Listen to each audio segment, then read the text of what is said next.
दोस्तों, आज की सबसे पहली और बड़ी खबर। गुमला में बड़ा हादसा। हाई टेंशन तार की चपेट में आने से 2 श्रमिकों की मौत। दोस्तों, गुमला के डुमर टोली में शुक्रवार को 11,000 वोल्ट विद्युत तार की चपेट में आने से 2 मजदूरों की दर्दनाक मौत हो गई। बता दें कि इस घटना में 10 से अधिक मजदूर घायल हुए हैं। घटना शुक्रवार को हुआ। एक निर्माणाधीन घर की छत की ढलाई हो रही थी और इसी काम में लगे मजदूर हादसे का शिकार हो गए।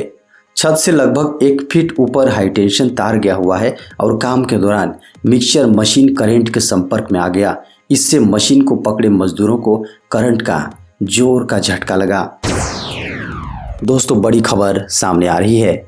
झारखंड के मुख्यमंत्री श्री हेमंत सोरेन पहुंचे रातू किला।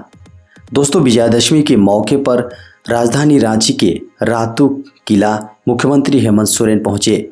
इस दौरान जहां मां दुर्गा से आशीर्वाद लेते हुए झारखंड में सुख समृद्धि और शांति की कामना की, वहीं विजयादशमी के मौके पर राज्यवासियों को शुभकामनाएं भी दी। इस दौरान मुख्यमंत्री श्री हेमंत सोरेन ने मां दुर्गा का दर्शन किए। पुजारी के मंत्रोच्चार के बाद पुष्पांजलि भी अर्पित किए। वहीं दूसरी ओर मुख्यमंत्री आवास में विराजी मां दुर्गा से सीएम हेमंत सोरेन ने आशीर्वाद लिया। पूजा अर्चना के बाद झारखंड में अमन शांति, सुख समृद्धि और खुशहाली की कामना की। उन्होंने ट्वीट करते हुए कहा कि सभी देश और झारखंड वासियों को अनेक अनेक बधाई एवं शुभकामनाएं। साथ ही कहा कि बुराई पर अच्छाई की जीत के इस पावन अवसर पर आइए समाज में व्याप्त बुराइयों को खत्म करने का संकल्प लें। दोस्तों, गढ़वा से बड़ी खबर सामने आ रही है। यहाँ मछली पकड़ने के दौरान डैम में डूबने से 4 युवकों की मौत। बंशीधर नगर थाना क्षेत्र में मछली पकड़ने के दौरान 4 युवकों की डूबने से दर्दनाक मौत हो गई। बता दें कि घटना गुरुवार की रात की है। चारों युवक डैम के फाटक के नीचे जाल लगाने गए थे और इसी दौरान यह हादसा हुआ। घटना के लगभग 3 घंटे बाद डैम का फाटक खुलवाया गया तो चारों शव नहर में बह गए। यहां से चारों शव को बाहर निकाला गया।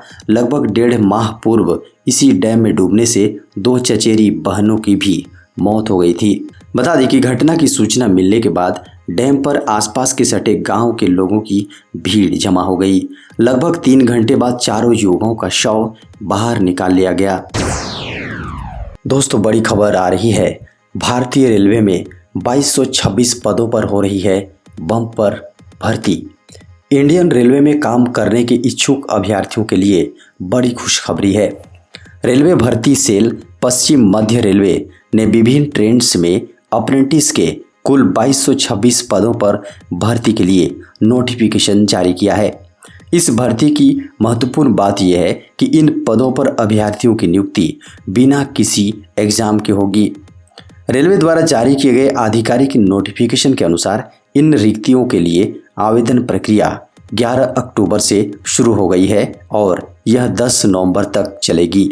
आवेदन करने के इच्छुक अभ्यर्थी पश्चिम मध्य रेलवे की आधिकारिक वेबसाइट पर जाकर नोटिफिकेशन देख सकते हैं और आवेदन कर सकते हैं। मुख्यमंत्री हेमंत सोरेन ने कहा, अधर्म पर धर्म का प्रतीक है दशहरा। झारखंड के मुख्यमंत्री श्री हेमंत सोरेन ने झारखंड वासियों को विजयादशमी की शुभकामनाएं दी हैं। शुक्रवार को मुख्यमंत्री ने अपने संदेश में कहा कि दशहरा का त्यौहार अधर्म पर धर्म, अन्याय पर न्याय और बुराई पर अच्छाई की जीत का प्रतीक है। उन्होंने कहा कि इस मौके पर हम सभी समाज में व्याप्त कुरीतियों और बुराई को समाप्त करने का संकल्प लें।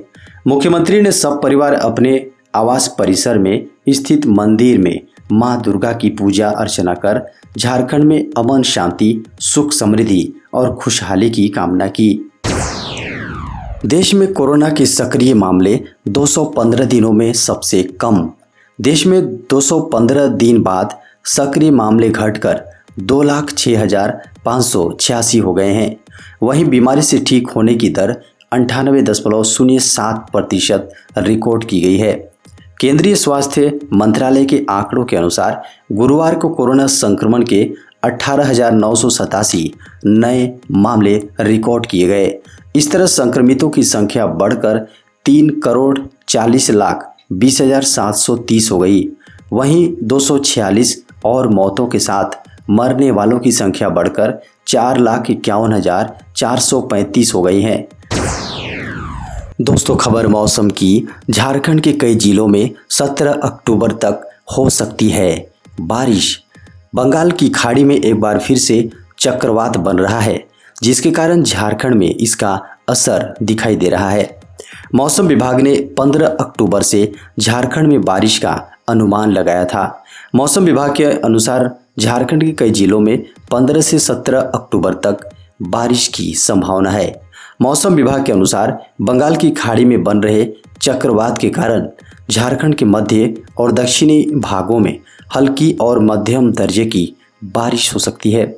इसे लेकर मौसम विभाग द्वारा येलो अलर्ट भी जारी किया गया है। बता दें कि मौसम वैज्ञानिकों का कहना है कि मध्य बंगाल की खाड़ी के उत्तरी हिस्से में लो प्रेशर का एरिया बना हुआ है। साथ ही इलाके में चक्रवात भी एक्टिव है, जिसके कारण झारखंड में इसका व्यापक असर देखा जा रहा है। झारखंड में 25 दिसंबर से पहले चुनाव संपन्न कराने की तैयारी। झारखंड में त्रिस्तरीय पंचायत चुनाव की हलचल तेज हो गई है।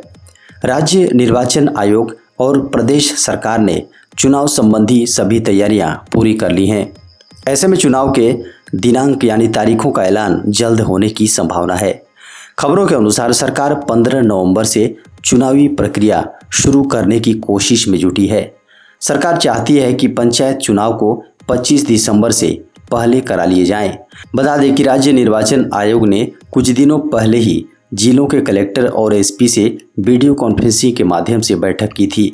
इस मीटिंग में मतदान केंद्रों की स्थिति और सुरक्षा व्यवस्था की समीक्षा की गई थी। मीडिया की खबरों को माने तो नवंबर के पहले सप्ताह में चुनाव की घोषणा हो सकती है।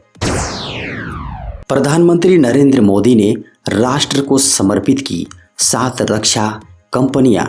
विजयादशमी के पर्व के दिन प्रधानमंत्री नरेंद्र मोदी ने देश को रक्षा क्षेत्र की 7 कंपनियां देश को समर्पित की। इन कंपनियों में पिस्टल से लेकर फाइटर प्लेन तक बनेंगी। सरकार का ये कदम आत्मनिर्भर भारत अभियान के तहत भारत को आत्मनिर्भर बनाने की दिशा में बड़ा कदम माना जा रहा है। प्रधानमंत्री नरेंद्र मोदी ने इस कार्यक्रम को वीडियो कॉन्फ्रेंसिंग के जरिए संबोधित भी किया।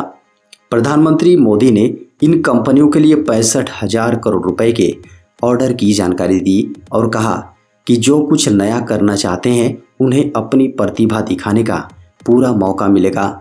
पीएम मोदी ने कहा कि भारत ने अपनी आज़ादी के 75वें साल में प्रवेश किया है। आज़ादी के इस अमृत काल में देश एक नए भविष्य के निर्माण के लिए नए संकल्प ले रहा है। जो काम दशकों से अटके थे उन्हें पूरा भी कर रहा है।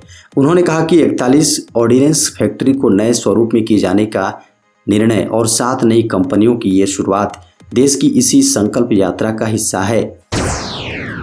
झारखंड के 5 हवाई अड्डों पर सोलर प्लांट से बनेगी बिजली। झारखंड के 5 हवाई अड्डों पर सोलर प्लांट से बिजली का उत्पादन किया जाएगा। इस प्रोजेक्ट में देवघर, दुमका, बोकारो, गिरिडीह और धनबाद के एयरपोर्ट को शामिल किया गया है। झारखंड सरकार की इस योजना के तहत इन हवाई अड्डों पर सोलर प्लांट से बिजली बनाई जाएगी। इन 5 हवाई अड्डों पर अगले साल फरवरी से बिजली का उत्पादन शुरू होने की संभावना है। यहाँ सोलर प्लांट लगाने के लिए एजेंसी के चयन की अनुमति दे दी गई है। झारखंड सरकार की इस योजना का उद्देश्य हवाई अड्डों को ऊर्जा जरूरतों के लिहाज से आत्मनिर्भर बनाना है। मुख्यमंत्री हेमंत सोरेन ने झारखंड में सौर ऊर्जा का उत्पादन बढ़ाने का निर्देश दिया है। सीबीएसई के 10वीं 12वीं टर्म 1 परीक्षाओं की तारीख को लेकर आया बड़ा अपडेट। कोरोना संक्रमण के कारण सीबीएसई 10वीं और 12वीं बोर्ड की परीक्षा अब 2 चरण में आयोजित की जा रही हैं। प्रथम चरण की परीक्षा का शेड्यूल 18 अक्टूबर को जारी किया जाएगा। बता दें कि 18 अक्टूबर को पहले चरण की परीक्षा की डेट शीट घोषित कर दी जाएगी। सीबीएसई टर्म 1 के बोर्ड एग्जाम का शेड्यूल 18 अक्टूबर को जारी होगा। बोर्ड परीक्षा के छात्रों को 20 मिनट का रीडिंग टाइम दिया जाएगा। जी हाँ, पहले यह समय 15 मिनट का था। इन परीक्षाओं में बहुविकल्पीय वस्तुनिष्ठ प्रश्न होंगे। पहले सत्र में सीबीएसई प्रश्न पत्र और मूल्यांकन की योजना स्कूलों को भेजेगा। पहले चरण की यह बोर्ड परीक्षाएं नवंबर-दिसंबर 2021 में आयोजित की जा रही हैं। बोर्ड परीक्षा की अवधि 90 मिनट की होगी। बता दें कि मार्च-अप्रैल में दूसरे चरण की परीक्षा के बाद फाइनल रिजल्ट जारी किया जाएगा। छत्तीसगढ़ के जशपुर में बड़ा हादसा, मूर्ति विसर्जन के दौरान दुर्घटना में एक की मौत। छत्तीसगढ़ के जशपुर में शुक्रवार शाम को एक बड़ा हादसा हुआ है। यहां पर एक तेज गति कार ने कई लोगों को कुचल दिया है। हादसे में गौरव अग्रवाल नाम के शख्स की मौत हो गई है। वहीं हादसे में 12 लोग जख्मी हुए हैं। घायलों को रायगढ़ भेजा गया है। गुस्साए लोगों ने कार ड्राइवर की जमकर पिटाई की है। मुख्यमंत्री भूपेश बघेल ने ट्वीट कर घटना पर दुख जताया है। दोस्तों, बड़ी खबर सामने आ रही है। इंश्योरेंस कंपनी के निजीकरण की तैयारी शुरू। वित्त मंत्रालय ने सार्वजनिक क्षेत्र की साधारण बीमा कंपनियों से अपनी वित्तीय स्थिति में सुधार के लिए शाखाओं को युक्ति संगत बनाने और गैर जरूरी खर्चों में कटौती करने को कहा है। सार्वजनिक क्षेत्र की 4 साधारण बीमा कंपनियों में से नेशनल इंश्योरेंस, ओरिएंटल इंश्योरेंस और यूनाइटेड इंडिया इंश्योरेंस घाटे में चल रही हैं। बजट घोषणा के अनुरूप अगस्त में सरकार द्वारा संचालित साधारण बीमा कंपनियों के निजीकरण से जुड़े विधेयक को संसद की मंजूरी के बाद मंत्रालय की यह परामर्श जारी हुआ है।